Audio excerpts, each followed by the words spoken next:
Halo semuanya, perkenalkan nama saya Hana Imanuela Kristiani. Pada kesempatan kali ini, saya akan mempresentasikan makalah saya dengan judul Pembelajaran Jarak Jauh pada Anak Learning Disabilities di Masa Pandemi. Kita langsung masuk pada rumusan masalah. Di sini saya memiliki 5 rumusan masalah. Yang pertama, apa yang dimaksud dengan learning disabilities? Kedua, apa faktor penyebab anak kesulitan belajar? Ketiga, apa saja klasifikasi pada learning disabilities? Keempat, bagaimana penanganan anak dengan learning disabilities? Dan yang kelima, bagaimana pembelajaran jarak jauh dapat membantu anak dengan learning disabilities? Adapun tujuan dan manfaat dari makalah saya ialah yang pertama, memahami apa yang dimaksud dengan learning disabilities. Kedua, mengetahui faktor penyebab anak kesulitan belajar. Yang ketiga, dapat mengklasifikasikan learning disabilities. Yang keempat, mengetahui bagaimana penanganan anak dengan learning disabilities. Dan yang kelima, mengetahui manfaat pembelajaran jarak jauh pada anak dengan learning disabilities. Kita masuk ke bab 2 di pembahasan. Yang pertama, definisi learning disabilities. Secara harfiah, kesulitan belajar merupakan terjemahan dari bahasa Inggris, yakni learning disability, yang berarti ketidakmampuan belajar. Kata disability diterjemahkan kesulitan untuk memberikan kesan optimis bahwa anak sebenarnya masih mampu untuk belajar. Istilah lain learning disabilities adalah learning difficulties dan learning differences. Ketiga istilah tersebut memiliki nuansa pengertian yang berbeda. Di satu pihak, penggunaan istilah learning differences lebih bernada positif. Namun di pihak lain, istilah learning disabilities lebih menggambarkan kondisi faktualnya. Nah, di sini kita akan menggunakan kata kesulitan belajar, yang dimana artinya adalah ketidakmampuan belajar. Menurut National Institute of Health USA, kesulitan belajar adalah hambatan atau gangguan belajar anak dan remaja yang ditandai oleh adanya kesenjangan yang signifikan antara intelijensia dan kemampuan akademik, yang seharusnya dicapai lebih lanjut. Dijelaskan bahwa kesulitan belajar disebabkan oleh gangguan di dalam sistem saraf pusat otak atau gangguan neurobiologis yang dapat menyebabkan gangguan perkembangan seperti perkembangan membaca, menulis, pemahaman, dan berhitung. Sedangkan menurut Hamill, kesulitan belajar adalah beragam bentuk kesulitan yang nyata dalam aktivitas mendengarkan, bercakap-cakap, membaca, menulis, menalar, dan atau berhitung.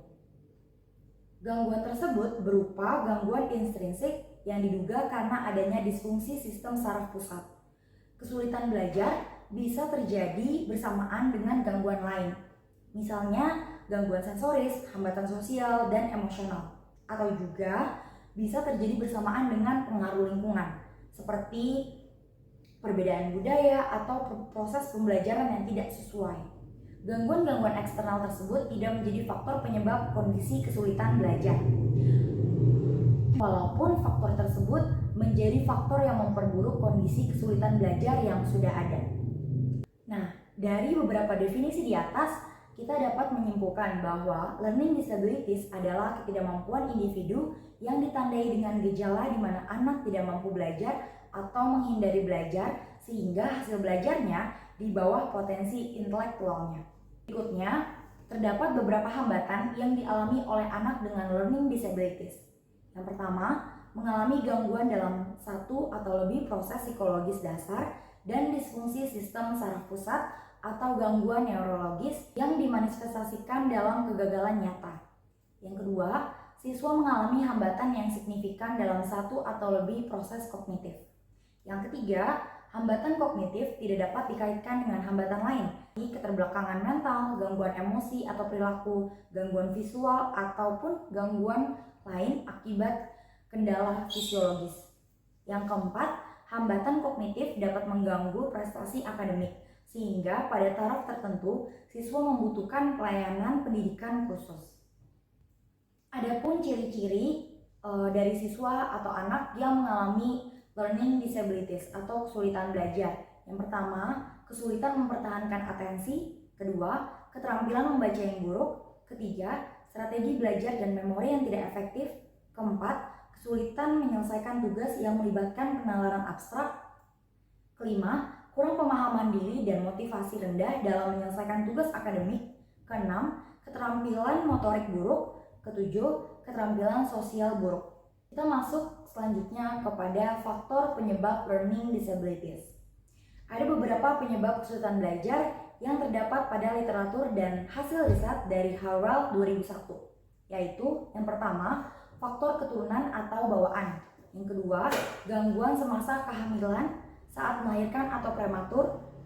Ya, kondisi janin yang tidak menerima cukup oksigen atau nutrisi, atau ibu yang merokok, menggunakan obat-obatan, atau meminum alkohol selama masa kehamilan. Yang keempat, trauma pasca kelahiran seperti demam yang sangat tinggi, trauma kepala, atau pernah tenggelam. Yang kelima, infeksi telinga yang berulang pada masa bayi dan balita. Anak dengan kesulitan belajar biasanya mempunyai sistem imun yang rendah atau yang lemah.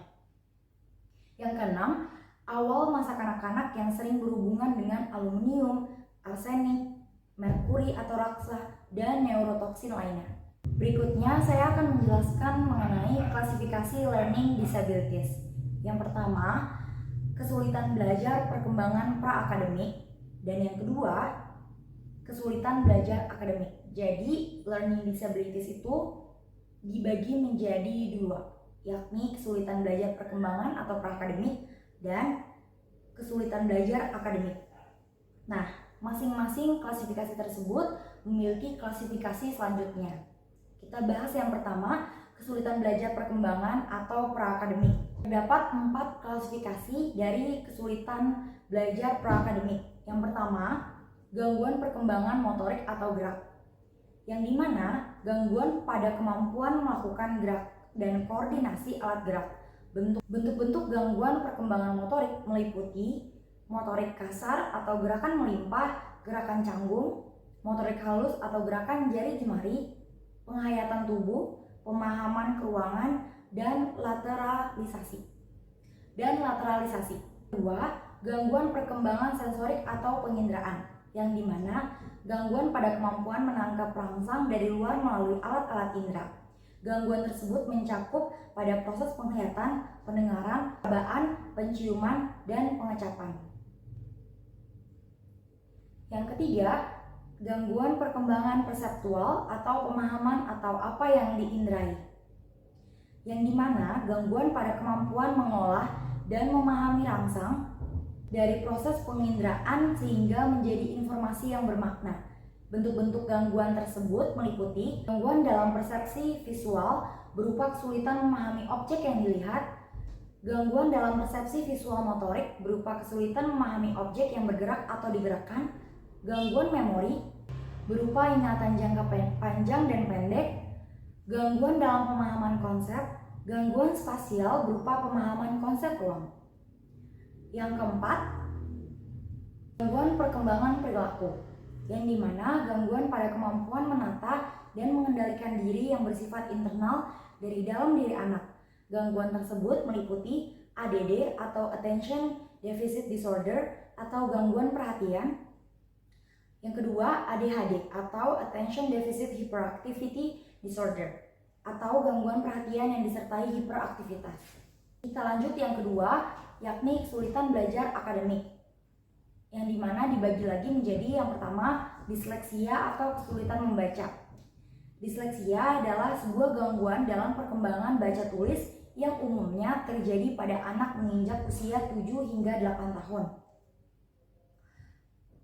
Gangguan ini bukan bentuk dari ketidakmampuan fisik, melainkan lebih mengarah pada bagaimana otak mengolah dan memproses. Ketidakmampuan fisik itu seperti masalah penglihatan dan sebagainya. Yang kedua, disgrafia atau kesulitan menulis. Disgrafia adalah kesulitan khusus di mana anak-anak tidak bisa menuliskan atau mengekspresikan pikirannya ke dalam bentuk tulisan karena mereka tidak bisa menyuruh atau menyusun kata dengan baik dan mengkoordinasikan motorik halusnya seperti tangan untuk menulis. Umumnya, kesulitan ini terjadi pada saat anak mulai belajar menulis. Kesulitan ini tidak tergantung kemampuan lainnya. Seseorang bisa sangat fasih dalam berbicara dan keterampilan motorik lainnya. tetapi mempunyai kesulitan menulis. Kesulitan dalam menulis biasanya menjadi problem utama dalam rangkaian gangguan belajar, terutama pada anak yang berada di tingkat SD. Yang ketiga, diskalkulia atau kesulitan belajar matematika. Kuliah dikenal juga dengan istilah math difficulty karena menyangkut gangguan pada kemampuan kalkulasi secara matematis. Kesulitan ini dapat ditinjau secara kuantitatif yang terbagi menjadi bentuk kesulitan berhitung atau counting dan mengkalkulasi atau calculating. Anak yang bersangkutan akan menunjukkan kesulitan dalam memahami proses-proses matematis. Hal ini biasanya ditandai dengan munculnya kesulitan belajar dan mengerjakan tugas yang melibatkan angka ataupun simbol matematis. Anak kesulitan belajar matematika bukan tidak mampu belajar, tetapi mengalami kesulitan tertentu yang menjadikannya tidak siap belajar. Matematika sering menjadi pelajaran yang paling ditakuti di sekolah. Anak dengan gangguan diskalkulia disebabkan oleh ketidakmampuan mereka dalam membaca, imajinasi, mengintegrasikan pengetahuan dan pengalaman, terutama dalam memahami soal-soal cerita. Anak-anak diskalkulia tidak bisa mencerna sebuah fenomena yang masih abstrak. Biasanya sesuatu yang abstrak itu harus divisualisasikan atau dibuat konkret. Baru mereka bisa mencerna. Selain itu, anak berkesulitan belajar matematika dikarenakan pengelolaan kegiatan belajar yang tidak membangkitkan motivasi belajar siswa. Metode pembelajaran yang cenderung menggunakan cara konvensional, ceramah, dan tugas. Guru kurang mampu memotivasi anak didiknya. Ketidaktepatan dalam memberikan pendekatan atau strategi pembelajaran.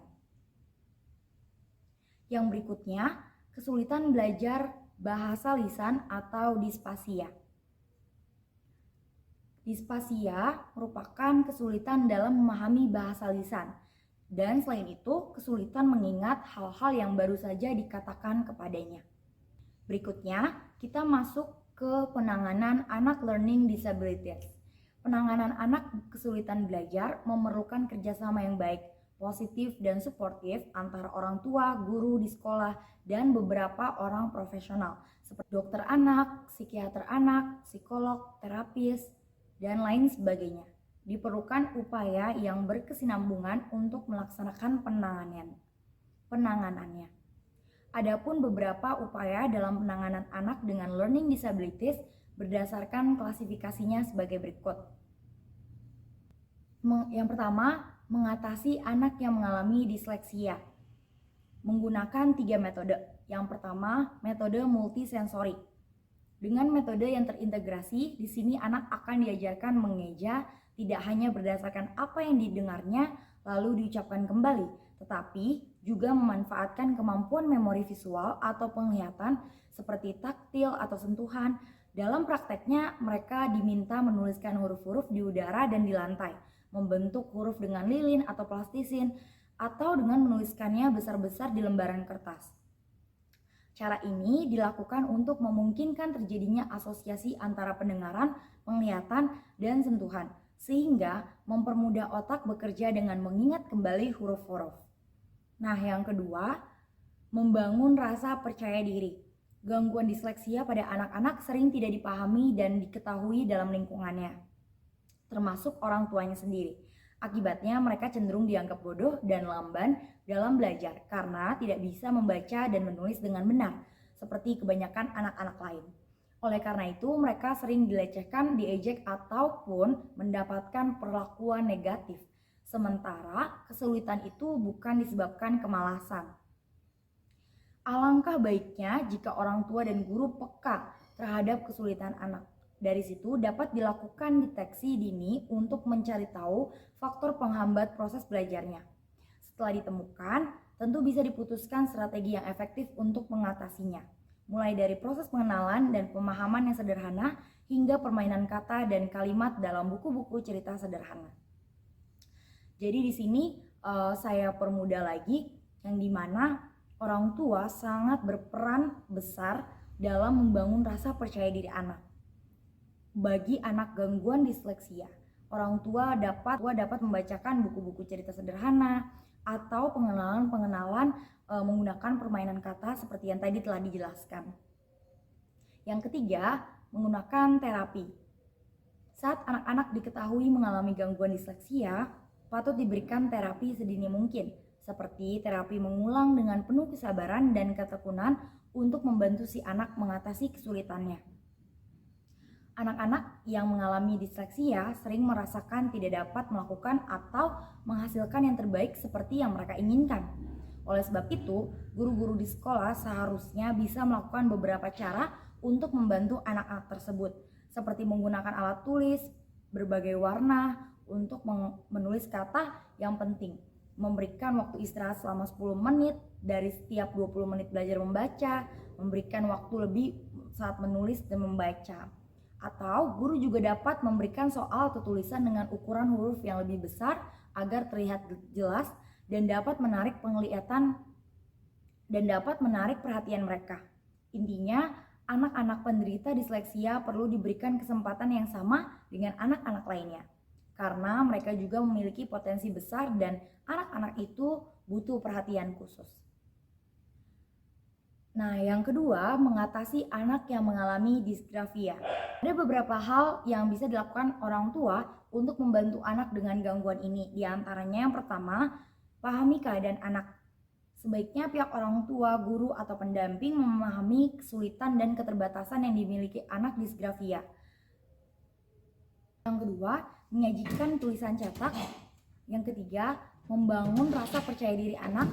Keempat, latih anak untuk terus menulis. Dan yang ketiga, kita masuk kepada mengatasi anak yang mengalami diskalkulia. Penanganan pada anak diskalkulia meliputi yang pertama, guru dan orang tua harus menyadari taraf perkembangan anak. Yang kedua, pendekatan yang sistematis dengan alokasi waktu yang tepat buat anak. Yang ketiga, perlu strategi belajar yang efektif dan memancing anak untuk mempertanyakan matematika dalam dirinya. Yang keempat, pelatihan dan bimbingan buat anak-anak yang akan membantu pemecahan masalah dalam menghadapi kesulitan pelajaran matematika. Yang kelima, memverbalisasikan konsep matematika yang rumit dengan cermat. Yang keenam, tulis angka-angka di atas kertas untuk mempermudah anak melihat. Yang ketujuh, jangan biarkan anak untuk berpikir secara abstrak tentang matematika. Dan yang terakhir, matematika dapat digunakan dalam konsep kegiatan sehari-hari, seperti mengajak anak untuk menghitung kursi yang ada di meja makan, dengan mengusahakan anak-anak untuk tetap aktif dalam berhitung. Dan yang terakhir, kita akan masuk kepada pembelajaran jarak jauh pada anak learning disabilities. Dari pembahasan awal hingga pada pembahasan ini, kita telah mengetahui bagaimana anak dengan learning disabilities memiliki potensi yang sama dengan anak-anak lainnya. Dan bagaimana anak dengan learning disabilities sebenarnya mampu dalam menguasai materi seperti anak-anak pada umumnya. Pembelajaran jarak jauh di masa pandemi seperti saat ini memberikan beberapa dampak positif yang tentunya membantu anak dengan learning disabilities untuk tetap mengikuti pembelajaran di sekolah umumnya. Seperti yang sudah kita ketahui pada pembahasan di atas, banyak upaya yang dapat dilakukan oleh orang tua di rumah dalam membantu anak learning disabilities saat mengikuti pembelajaran jarak jauh. Di antaranya ialah sebagai berikut. Yang pertama, pada anak disleksia, orang tua dapat berkoordinasi dengan guru di sekolah untuk meminta tambahan waktu dalam mengerjakan tugas yang diberikan, sehingga anak disleksia dapat dibantu oleh orang tua di rumah untuk menyelesaikan tugas sekolahnya. Selain itu, orang tua juga memiliki waktu lebih banyak untuk melakukan metode multisensori pada anak di rumah. Tidak hanya itu, anak